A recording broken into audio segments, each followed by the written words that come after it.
नमस्कार दोस्तों, एग्जाम कौशल YouTube channel में आपका बहुत बहुत स्वागत है। मैं आप लोगों के लिए जनरल साइंस की एक पूरी संपूर्ण श्रृंखला लेकर आ रहा हूं, जिसमें आज की ये सेकंड क्लास है, जिसमें कोशिका विज्ञान से रिलेटेड हम देखेंगे कोशिका के अंदर के अंगों के बारे में या कोशिकांगों के बारे में हम देखेंगे। ठीक है, चलिए तो आरंभ करते हैं बिना कोई समय गवाए। सबसे पहले अगर हम बात कर लेते हैं कोशिका भित्ति के बारे में, कोशिका भित्ति क्या होती है उसको देखते हैं। ठीक है, जैसे ये एक कोशिका है, तो ये जो कोशिका भित्ति है मुख्यतः ये पादप कोशिकाओं में पाई जाती है। पादप कोशिकाओं का मतलब क्या होता है? प्लांट सेल यानी जितने भी हरे पेड़ पौधे होते हैं उनके बाहर की ये कोशिका होती है। ठीक है, बाहर के कोशिका के सबसे ये बाहरी ऑर्गेनल होता है, इसे कोशिका भित्ति कहा जाता है। ये आप लोगों को दिख रहा होगा, ये प्रकार का ये ग्रीन ग्रीन वाला, तो ये वाला जो इतना हिस्सा है ना, ये बाहर बाहर का, इसे ही क्या कहा जाता है? तो ये है कोशिका भित्ति। ठीक है, अब इससे रिलेटेड कुछ महत्वपूर्ण तथ्य हम जान लेते हैं। पादप कोशिकाओं में जीव द्रव्य द्वारा स्त्रावित निर्जीव परत को, अब ये बहुत इंपॉर्टेंट एक फैक्ट आप लोगों के लिए आता है कि कोशिका भित्ति एक कोशिका का किस प्रकार का ऑर्गेनल है, तो ये निर्जीव अंग है, यानी इसके अंदर खुद का कोई जीवन नहीं होता है, जो सजीव प्लाज्मा झिल्ली के चारों ओर। अब ये देखिए, ये है कोशिका भित्ति, और कोशिका भित्ति के अंदर एक और छोटी सी आप लोगों को इस तरीके से ये लेयर दिख रही होगी। अब इस लेयर को क्या कहा जाता है? तो ये है प्लाज्मा झिल्ली, या हम इसे बोलेंगे कि ये कोशिका के ऊपर की झिल्ली है। ये सजीव होती है, जबकि इसके ऊपर की जो होती है निर्जीव होती है।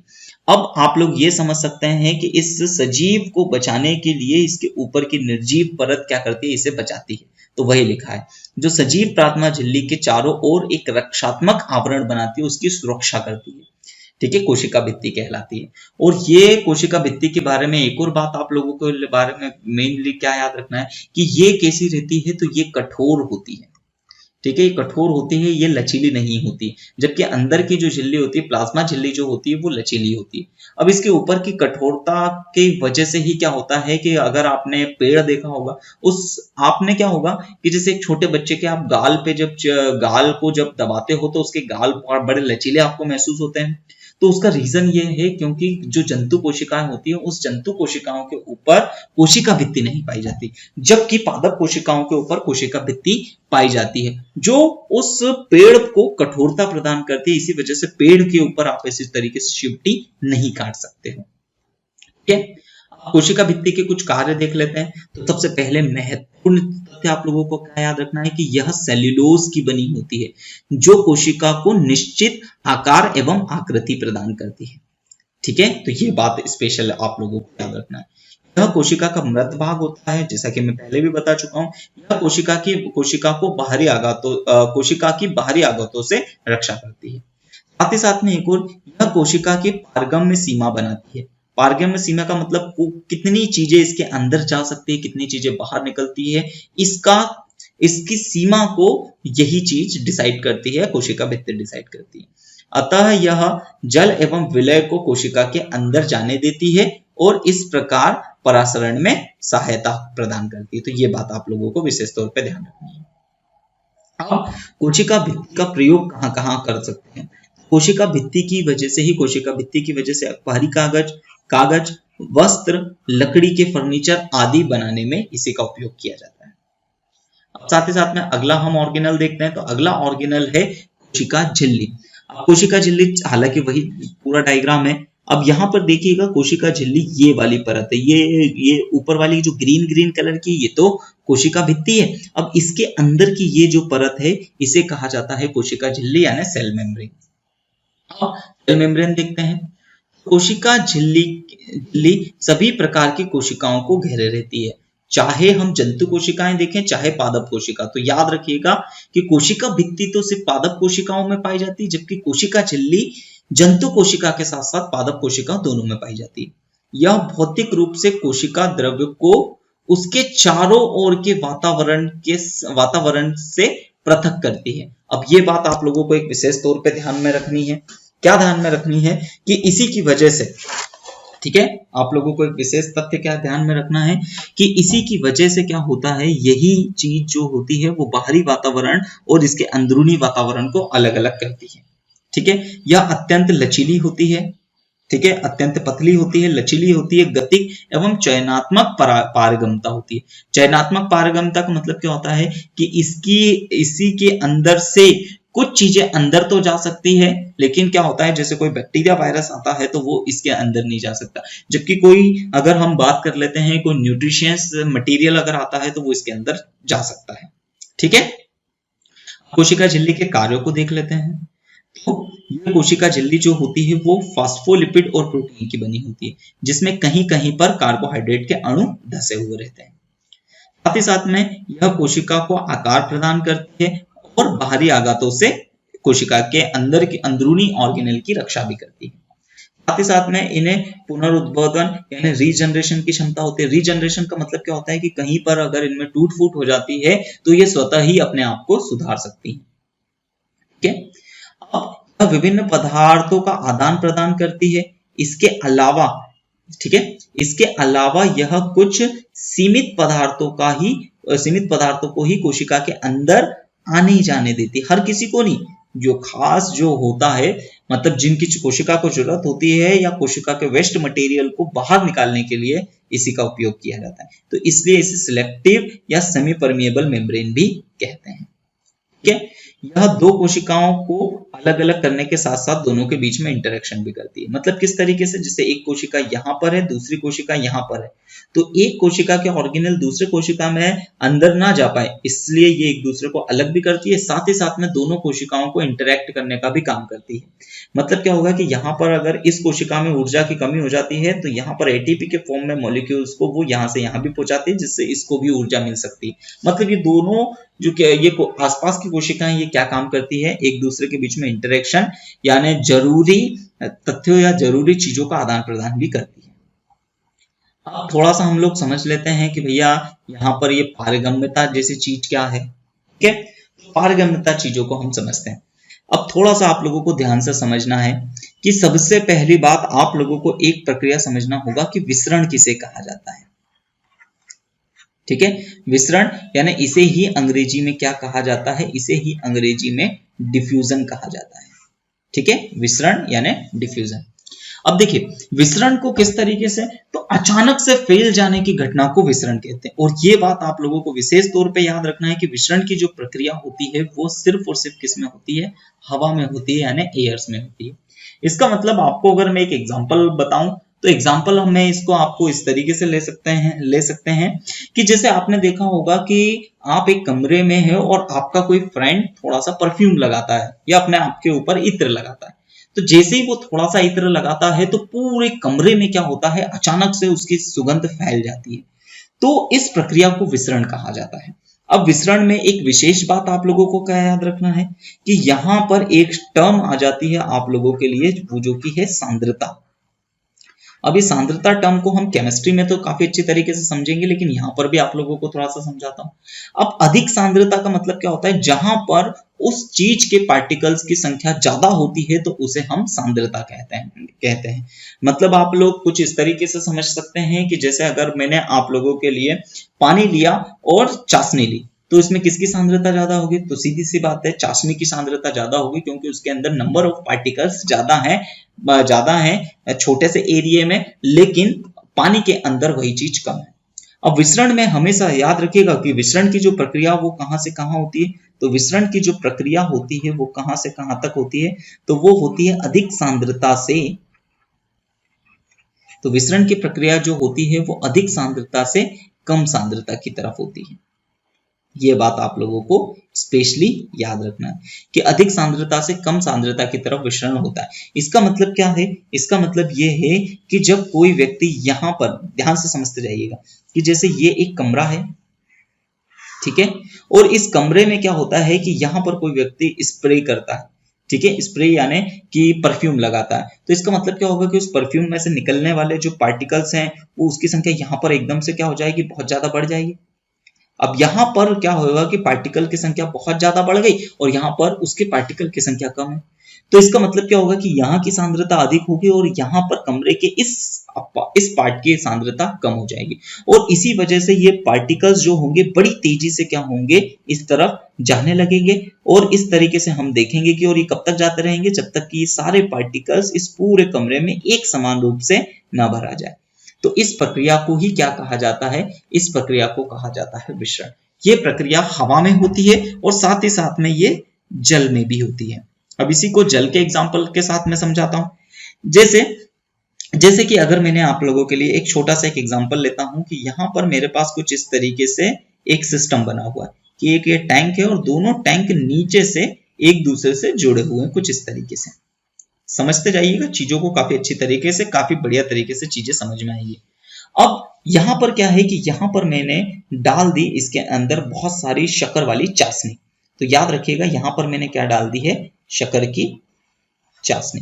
और यहां पर सिंपल क्या है, तो सिंपल हमारा यहां पर सिर्फ पानी है, लेकिन अभी ये टैप के द्वारा बंद है, दोनों चीजें एक दूसरे से अलग है। अब शक्कर की चाशनी है, इसका मतलब क्या होगा कि यहां पर नंबर ऑफ पार्टिकल्स बहुत ज्यादा होंगे।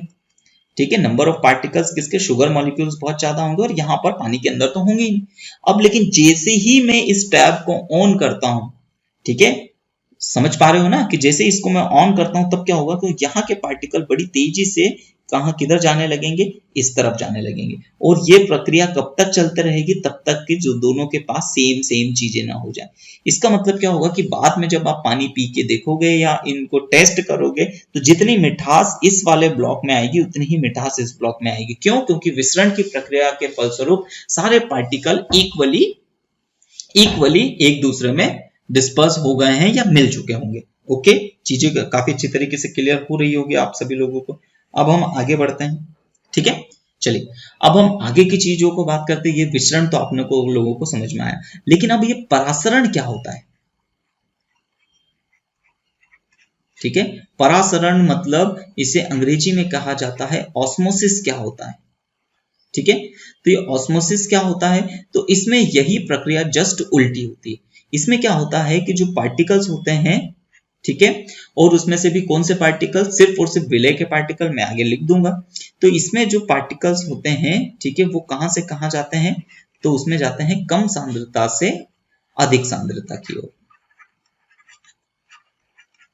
ठीक है, कम सांद्रता से अधिक सांद्रता की ओर जाते हैं। लेकिन इसमें एक और बात आप लोगों को याद रखना है, सिर्फ किसके मॉलिक्यूल्स इसके अंदर जाते हैं, तो इसमें हम विलायक के मॉलिक्यूल जाते हैं। और अगर हम कोशिका के रूप में बात करें तो इसके अंदर सिर्फ जल के मॉलिक्यूल अंदर जाते हैं। ठीक है, तो ध्यान से देखते जाइएगा। तो ये परासरण की प्रक्रिया है। अब यहाँ पर इसमें चीजों को आप लोगों को किस तरीके से हम समझ सकते हैं, तो इसको समझने के लिए मैं एक छोटा सा आप लोगों के लिए एक एग्जांपल लेता हूँ। जैसे आप लोगों ने सूखे हुए अंगूर देखे होंगे जिसे किशमिश कहा जाता है। ठीक है, तो ये मैंने एक जग बनाया, ध्यान से देखते जाइएगा कि एक पानी का एक कोई सा भी ये कंटेनर है, इसके अंदर यहाँ पर क्या है कि ये सूखा हुआ अंगूर पड़ा हुआ है कुछ इस तरीके से।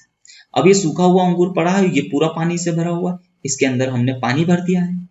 अब ध्यान से चीजों को समझते जाइएगा। सांद्रता की दृष्टि से देखा जाए तो क्या होगा कि इसके अंदर पानी की मात्रा कम है, यानी इसके अंदर जो शुगर या शक्कर के मॉलिक्यूल्स होंगे वो ज्यादा होंगे।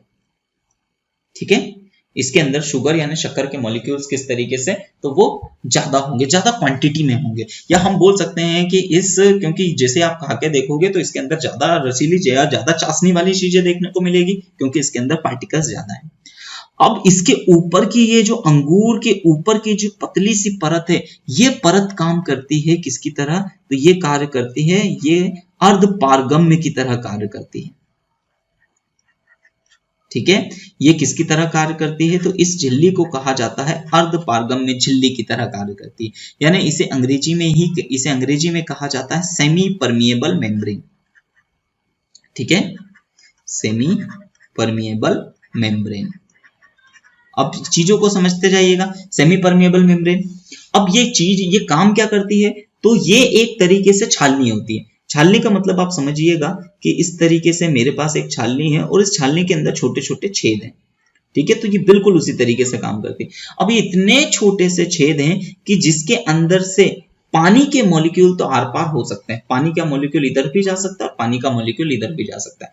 पानी के मॉलिक्यूल तो इधर उधर जा सकते हैं, लेकिन अगर हम शक्कर के मॉलिक्यूल की बात करें तो शक्कर के मॉलिक्यूल का साइज ज्यादा होता है, इवनली थोड़ा सा बड़ा होता है। जितने भी पानी के अलावा जितने भी सॉल्ट्स वगैरह हम देख लेते हैं उनका साइज बड़ा होता है। तो साइज बड़ा होने की वजह से ये पार नहीं हो पाएंगे, बस यहीं पर खेल होता है। अब यहां पर चीजों को समझिएगा कि यहां पर कैसा है, तो यहां पर ये जो पानी हमने डाला है तो यहां पर ढेर सारा पानी और यहां पर पानी की मात्रा कम है, और पानी की मात्रा कम है इसलिए क्या होगा कि जो पानी के मॉलिक्यूल है इस अंगूर के, इस सूखे हुए अंगूर या किशमिश के अंदर जाने लग जाएंगे। चीजें अच्छी तरीके से अब क्लियर हो रही होगी। ऐसा क्यों हो रहा है, क्योंकि इसके अंदर ये सेमी परमेबल मेम्ब्रेन ये काम करती, जिसकी वजह से आप थोड़ी देर बाद देखोगे तो ये अंगूर क्या हो जाता है, फूल जाता है। या आप लोगों को बहुत सा बार आप लोगों को कहां देखने होगा, खीर में। खीर में जैसे किशमिश को डाल दिया जाता है तो जिसकी वजह से क्या होता है, थोड़ी देर बाद वो फूल जाते हैं। क्यों? क्योंकि पानी के मॉलिक्यूल उसके अंदर घुस जाते हैं। अब यहां पर अगर हम प्रक्रिया समझे तो यहां पर सांद्रता कैसी थी, अधिक, और यहां पर सांद्रता कैसी थी, पानी के मतलब यहां अंगूर के बाहर की सांद्रता अधिक थी। तो पानी कहां से कहां गया, अधिक सांद्रता से कम सांद्रता की तरफ गया, लेकिन किसके थ्रू गया, वो इसके अंदर बहुत जरूरी चीज है, वो है अर्धपारगम्य झिल्ली। अगर ये अर्धपारगम्य झिल्ली नहीं होगी तो जिसकी वजह से ये प्रोसेस नहीं होगी और वहां पर विसरण की प्रक्रिया होने लग जाएगी। तो ये आप लोगों को समझ में आई। अब कोशिका के जो बाहरी झिल्ली होती है, अब ये चीजों को समझते जाइए। जैसे ये कोशिका है तो इस कोशिका के बाहर की ये झिल्ली होती है, ये इसी प्रकार की अर्धपारगम्य झिल्ली से मिलकर बनी हुई होती है। अब ये अर्धपारगम्य झिल्ली से, इसका मतलब क्या होता है कि जरूरत पड़ने पर पानी के मॉलिक्यूल इसके अंदर भी आ सकते हैं सांद्रता के आधार पर। जब अंदर की सांद्रता कम होगी, बाहर की सांद्रता ज्यादा होगी, तो पार्टिकल, सॉरी उल्टा हो गया कि बाहर की सांद्रता, ध्यान से देखते जाइएगा, बाहर की सांद्रता अधिक, ठीक है, बाहर की सांद्रता अधिक होगी और अंदर की सांद्रता कम होगी। जब पानी के मॉलिक्यूल कहां से कहां जाते हैं तो वो कहां से कहां जाने लग जाएंगे, तो वो कम सांद्रता से अधिक सांद्रता की तरफ, यानी पानी के मॉलिक्यूल्स यहां से कहां निकलने लग जाएंगे, बाहर निकलने लग जाएंगे। अब इसी तरीके से ये थोड़ी सी फैल सकती है, कोशिका झिल्ली आपस में अपना थोड़ा सा बदलाव कर सकती है, फैल सकती है। अब जैसे फैल कम करके ये अपने अंदर की सांद्रता को चेंज कर सकते हैं और इस तरीके से पानी की जरूरत जब होती है तब ये अपने अंदर भी पानी को ले सकती है और जरूरत पड़ने पर पानी को बाहर भी चल सकती है। इसे अर्धपारगम्य झिल्ली कहते हैं। लेकिन इस प्रक्रिया को परासरण कहते हैं, जो कि अर्धपारगम्य झिल्ली के थ्रू होती है। और इसमें एक वर्ड जरूरी है कि पानी का ही आदान प्रदान होता है। लेकिन अब बहुत बार एक और वर्ड हम लोगों को सुनने को मिलता है कि ये वाला, कि चयनात्मक पारगम्यता क्या होती है, चयनात्मक, ठीक है, या चयनात्मक अर्धपारगम्य झिल्ली क्या होती है। अब चयनात्मक अर्धपारगम्य झिल्ली यानी सिलेक्टिव परमिएबल मेम्ब्रेन या चयनात्मक परासरण की प्रक्रिया भी इसे कहा जाता है, ठीक है, चयनात्मक परासरण। अब चयनात्मक परासरण के प्रक्रिया में क्या होगा, तो भैया इसके अंदर यह होता है कि देखिए कोशिका की ये झिल्ली है, इस कोशिका झिल्ली के ऊपर कुछ रिसेप्टर पाए जाते हैं, ध्यान से समझते जाइएगा, कुछ इस तरीके से रिसेप्टर पाए जाते हैं। ये अब कुछ इस तरीके से कोशिका के ऊपर ये रिसेप्टर है, ये कोरोना वायरस नहीं बना रहा हूं मैं, ये रिसेप्टर है, ठीक है। कोरोना वायरस के ऊपर भी इस तरीके के अलग अलग टाइप के रिसेप्टर होते हैं, वो इसके अंदर घुसते हैं। किसी दिन मैं आप लोगों के लिए इसका लेक्चर भी एक अच्छी तरीके से बनाऊंगा। अब ये है कोशिका। अब देखिए यहां से एक बड़ा सा मॉलिक्यूल आया, जैसे ग्लूकोज का बड़ा सा मॉलिक्यूल है। अब ये ग्लूकोज का बड़ा सा मॉलिक्यूल है, इसको अंदर घुसना है, लेकिन ये तो सेमी परमिएबल मेम्ब्रेन है। अब सेमी परमिएबल मेम्ब्रेन है, ये तो सिर्फ पानी को ही, जबकि ये पार्टिकल को अगर अंदर घुसना है, ग्लूकोज के इस मॉलिक्यूल को अगर घुसना है, तो अब क्या होगा, तो ये जाता है और इसके इस रिसेप्टर पर अटैच्ड होता है। अब जैसे रिसेप्टर पर अटैच्ड होता है तो इसके अंदर कोशिका को ये समझ में आ जाता है, क्योंकि कोशिका इतने सालों से या इतने हमेशा से, या इसका इवोल्यूशन ही इस तरीके से हुआ कि ये इस ग्लूकोज के मॉलिक्यूल को पहचानने लगी है। अब जैसे इस रिसेप्टर को, तो इस रिसेप्टर के थ्रू क्या होता है, ये रिसेप्टर छोटा होता है और ये रिसेप्टर के थ्रू ये ग्लूकोज का मॉलिक्यूल अंदर घुस जाता है। तो इसी तरीके से इसे क्या कहा जाता है, चयनात्मक अर्धपारगम्य झिल्ली भी कहा जाता है। तो पानी के आना जाना तो सिंपल परासरण की प्रक्रिया के द्वारा होता है, जबकि दूसरे कुछ मॉलिक्यूल किस तरीके से घुस सकते हैं, तो वो कोशिका के ऊपर लगे हुए रिसेप्टर की वजह से घुस सकते हैं। और ये सारा काम कहां पर होता है, तो ये सारा काम होता है कोशिका के ऊपर की उस स्पेशल झिल्ली के ऊपर। तो उम्मीद है बच्चों काफी अच्छे तरीके से चीजें समझ में आई होगी। तो यहाँ पर अब ये इस चीज में आप लोगों को कोई समस्या नहीं होगी। चलिए आगे बढ़ते हैं, आप चाहो तो इसका स्क्रीनशॉट भी ले सकते हैं। आगे बढ़ते हैं हम लोग, हम जीव द्रव्य की बात करते हैं, थर्ड ऑर्गेनल की बात करते हैं। ठीक है, जीव द्रव्य को देखते हैं। जीव धारियों की प्रत्येक जीवित कोशिका में उपस्थित जीवित पदार्थ को जीव द्रव्य कहते हैं। यही जीवन का सार है। हक्सले ने इसे जीवन का भौतिक आधार भी कहा है। तो ये बात आप लोगों को याद रखना है कि जीवन का भौतिक आधार किससे कहा जाता है, तो वो जीव द्रव्य को कहा जाता है, जिसके अनुसार समस्त जीवधारियों का शरीर जीव द्रव्य से निर्मित इकाइयों का समूह है। इसको आप किस तरीके से समझ सकते हैं, तो इसको समझने की कोशिश कीजिएगा। देखिए, जैसे कि हमारे चारों तरफ का वातावरण क्या है, तो हम इस वायुमंडल में जिंदा रहते हैं। वायुमंडल से ही हम वायुमंडल में हम कार्बन डाइऑक्साइड छोड़ते हैं और साथ ही साथ में वायुमंडल से ऑक्सीजन गैस लेते हैं। अब इसी तरीके से कोशिका के अंदर जितने भी ऑर्गेनल है, इस ऑर्गेनल को काम करने के लिए क्या है, वातावरण चाहिए, चीजें चाहिए, तो वो भरी हुई रहती है इस जीव द्रव्य में। यानी इन कोशिका के अंगों को जरूरत की सारी चीजें इन जीव द्रव्यों के द्वारा ही मिलती। अगर ये जीव द्रव्य नहीं होगा तो कोशिका के अंदर के कोई भी कोशिकांग बिल्कुल काम नहीं कर पाएगा। इसीलिए ये बहुत ही महत्वपूर्ण है और इसे ही जीवन का सार कहा जाता है और यही जीवन का भौतिक आधार है। और इसी के अंदर जितने भी कोशिकांगों का निर्माण होना है वो इन्हीं जीव द्रव्यों के द्वारा होता है। तो ये जीवन का भौतिक आधार है। ठीक है, अब आगे देखते हैं। तो मैं इस चीज को थोड़ा सा रफ कर रहा हूं यहां से।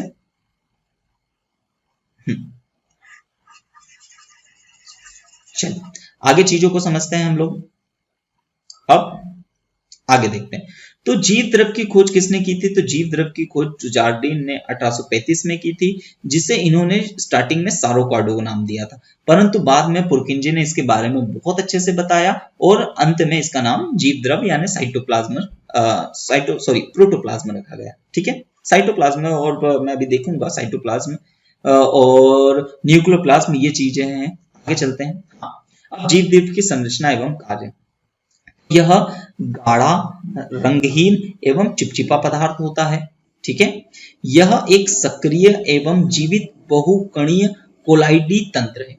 अब कोलाइडी तंत्र का क्या होता है, तो ये केमिस्ट्री में हम लोग ज्यादा अच्छी तरीके से समझेंगे। बस अभी आप लोग इस तरीके से समझ लीजिए कि जैसे ये पानी का कोई सा मॉलिक्यूल है और उसके अंदर मॉलिक्यूल इस तरीके से घूमते हुए रहते हैं, तो इसे कोलाइडल तंत्र कहा जाता है। ये मतलब काफी बड़े होते हैं। ठीक है, या ट्रू सॉल्यूशन से कुछ बड़े होते हैं। ठीक है, अब जिनका प्रमुख घटक निम्नलिखित है। इसमें ऑक्सीजन 62% होती है, कार्बन डाइऑक्साइड 20%, हाइड्रोजन 10% तथा नाइट्रोजन 8% पाई जाती है इस जीव द्रव्य में। अब यह मैंने अभी बताया था कि यह दो प्रकार का होता है, कोशिका द्रव्य जिसे साइटोप्लाज्म कहा जाता है और एक केंद्रक द्रव्य जिसे न्यूक्लियोप्लाज्म कहा जाता है। देखिए, ये है कोशिका, इस कोशिका के अंदर न्यूक्लियस होता है। अब एक लिक्विड यहां पर भी पाया जाता है, तो ये कोशिका के अंदर पाया जाता है, इसे हम साइटोप्लाज्म या हम कोशिका द्रव्य कहते हैं। जबकि इसी लिक्विड का कुछ पार्ट यहां पर भी पाया जाता है, थोड़ा सा इसके नेचर अलग अलग होता है, कंसंट्रेशन थोड़ा सा अलग अलग होता है, इसलिए इस केंद्रक के अंदर के द्रव्य को केंद्रक द्रव्य यानी न्यूक्लियोप्लाज्म कहा जाता है। ठीक है, तो जीव द्रव्य में सर्वाधिक मात्रा में मिलने वाला तत्व ऑक्सीजन है। ये इंपॉर्टेंट फैक्ट बनता है, आप लोगों को याद रखना है कि जीव द्रव्य में सबसे अधिक मात्रा में कौन सा तत्व मिलता है, तो वो है ऑक्सीजन। आगे बढ़ते हैं। कोशिका द्रव्य। ठीक है, तो ये मैंने बताया था कि जीव द्रव्य को यानी प्रोटोप्लाज्म को हम दो पार्ट में डिवाइड कर सकते हैं। ठीक है, तो कोशिका द्रव्य। अब ध्यान से देखते जाइएगा, कोशिका द्रव्य क्या है, तो जीव द्रव्य का वह भाग जो केंद्रक और कोशिका झिल्ली के मध्य पाया जाता है उसे कोशिका द्रव्य कहते हैं। ठीक है, केंद्रक द्रव्य, जीव द्रव्य का वह भाग जो केंद्रक में पाया जाता है उसे केंद्रक द्रव्य कहते हैं। बिल्कुल सिंपल था, यहां से चीजों को आप लोग समझ सकते हो। ठीक है, अब हम बात करते हैं केंद्रक की। पूरा न्यूक्लियस नहीं बनाया है, ये मैंने बनाया, ये पूरी कोशिका नहीं बनाई, ये सिर्फ केंद्रक का डायग्राम है। ठीक है, ये आप लोगों को जो पर्पल कलर में दिख रहा होगा ना, ये गोल गोल वाला, ये है केंद्रक। अब जबकि ये बाहर ये वाली चीजें क्या है, तो आगे जाके अपन देखेंगे कि ये ईआर है, जिसे रफ ईआर कहा जाता है, खुरदुरी सतह वाला एंडोप्लाज्मिक रेटिकुलम कहा जाता है, अंतःप्रदव्य जालिका कहा जाता है, लेकिन अभी बेसिकली हम न्यूक्लियस को देख रहे हैं। ठीक है, तो ये न्यूक्लियस का स्ट्रक्चर है। आइए समझते हैं चीजों को। केंद्रक कोशिका का सबसे बड़ा और महत्वपूर्ण सजीव कोशिकांग है। ये बात आप लोगों को याद रखना है कि कोशिका के शरीर मतलब कोशिका के अंदर उपस्थित सबसे बड़ा कोशिकांग कौन सा होता है, तो वो केंद्रक होता है। ये सजीव होता है जिसके अंदर मतलब सारे जीव सजीव की कार्य क्षमता इसी के पास होती है। अब कोशिका की सभी क्रियाएं केंद्रक द्वारा संचालित होती है, अतः इसे कोशिका का मस्तिष्क या नियंत्रण केंद्र भी कहते हैं। केंद्रक की खोज रॉबर्ट ब्राउन ने सन 1831 में की थी। कोशिका केंद्रक की परिसंरचना देख लेते हैं। केंद्रक के अंदर केंद्रक में मुख्यतः 4 प्रकार की रचना दिखाई देती है। केंद्रक कला यह न्यूक्लियर मेम्ब्रेन, केंद्रक द्रव्य न्यूक्लियोप्लाज्म, केंद्रिका न्यूक्लियोलस और क्रोमेटिन, ठीक है, जिसे अंग्रेजी में भी क्रोमेटिन कहा जाता है। अब देखिए यहाँ पर चीजों को हम समझते हैं। अभी केंद्रक को अलग तरीके मतलब कोशिका द्रव्य से या कोशिका के दूसरे अंगों से अलग करने के लिए इसके ऊपर ये झिल्ली पाई जाती है। तो ये इस झिल्ली को ही क्या कहा जा रहा है, तो इस झिल्ली को कहा जा रहा है केंद्रक कला या न्यूक्लियर मेम्ब्रेन, ठीक है। अब केंद्रक द्रव्य क्या होता है, तो इसके अंदर इस झिल्ली के अंदर यहाँ पर चीजें कुछ लिक्विड मटेरियल भरा हुआ होता है। इस लिक्विड मटेरियल को केंद्रक द्रव्य कहा जाता है, न्यूक्लियोप्लाज्म कहा जाता है। जबकि केंद्रिका, तो इस केंद्रक के अंदर अगर और झांक के देखा जाए तो क्या होता है कि इसके अंदर भी एक हिस्सा और पाया जाता है जहां पर का कंसंट्रेशन बहुत ही ज्यादा होता है। यानी हम बोल सकते हैं कि केंद्रक के अंदर भी एक केंद्रक होता है जिसे केंद्रिका कहा जाता है, ठीक है। अब क्रोमेटिन धागे, तो इसके अंदर क्या होते हैं, कुछ इस तरीके से ये गुच्छे जैसे चीजें पड़ी हुई रहती है जिसे क्रोमेटिन नेटवर्क कहा जाता है। इसी क्रोमेटिन नेटवर्क के अंदर ध्यान से देखते जाइएगा, इसी क्रोमेटिन नेटवर्क के अंदर डीएनए प्रेजेंट होता है, ठीक है। इसी क्रोमेटिन नेटवर्क के अंदर कोशिका विभाजन के समय ये क्रोमेटिन नेटवर्क जो होते हैं वो संघनित होकर किसका रूप बना लेते हैं, तो इस तरीके से होकर ये गुणसूत्र रूप को बना लेते हैं, ठीक है। चलिए आगे बढ़ते हैं। अब केंद्रक कला के बारे में देख लेते हैं। तो केंद्रक द्रव्य के चारों ओर पाए जाने वाली परत को केंद्रक कला कहा जाता है। यह केंद्रक कला दोहरी झिल्ली का होता है जो कि लिपोप्रोटीन की बनी हुई होती है। इन दोनों झिल्लियों के बीच कुछ छिद्र पाए जाते हैं। केंद्रक झिल्ली के अंदर केंद्रक द्रव्य भरा होता है जिनमें केंद्रिका और क्रोमेटिन धागे उपस्थित होते हैं। ये सारी चीजें मैं आप लोगों को डायग्राम में भी बता चुका हूँ। केंद्रक द्रव्य यह एक तरल पदार्थ होता है, यह प्रोटीन का बना होता है। इनमें गुणसूत्र और केंद्रिका उपस्थित होती है, ठीक है। इनमें पाए जाने वाले क्रोमेटिन धागे क्रोमेटिन नामक पदार्थ के बने होते हैं। आगे देखते हैं केंद्रिका। तो केंद्रक में एक छोटा सा गोल भाग होता है जिसे केंद्रिका कहा जाता है। इसकी खोज किसने करी थी, तो फोंटाना ने सन 1881 में की थी। ये बात आप लोगों को याद रखना है। और बोमेन ने इसे नाम दिया था। तो याद रखें, फोंटाना ने इसकी खोज करी और नाम किसने रखा था केंद्रिका, न्यूक्लियोलस बोमेन ने रखा था, ठीक है। एक केंद्रक में एक से अधिक केंद्रिका पाई जाती है। तो याद रखिए केंद्रिकाओं की संख्या अलग अलग होती है। केंद्रिका में 10% आरएनए, 5% डीएनए और 85% प्रोटीन होता है। आगे बढ़ते हैं। क्रोमेटिन धागे, यह धागे सदृश्य होते हैं, मतलब दिखाई देते हैं गुच्छों के रूप में, जाल के रूप में, जो एक दूसरे के ऊपर फैलकर जालनुमा संरचना बनाते हैं। बिल्कुल आप इस तरीके से समझ सकते हैं कि बालों का गुच्छा, ठीक है। अब जो कोशिका के महत्वपूर्ण भाग होते हैं, ठीक है, क्रोमेटिन धागे के अलग अलग सिरे पाए जाते हैं जो कोशिका विभाजन के समय एक दूसरे से पृथक होकर सिकुड़कर मोटे हो जाते हैं और गुणसूत्र में परिवर्तित हो जाते हैं। मैंने बताया था कि ये संघनित होकर, जैसे ये जाल जैसी संरचना है, कोशिका विभाजन के समय यही संघनित होकर क्या होता है, इस तरीके से इकट्ठे होकर किसकी संरचना करते हैं, तो एक गुणसूत्र की संरचना बनाते हैं जिसे क्रोमोसोम्स कहते हैं।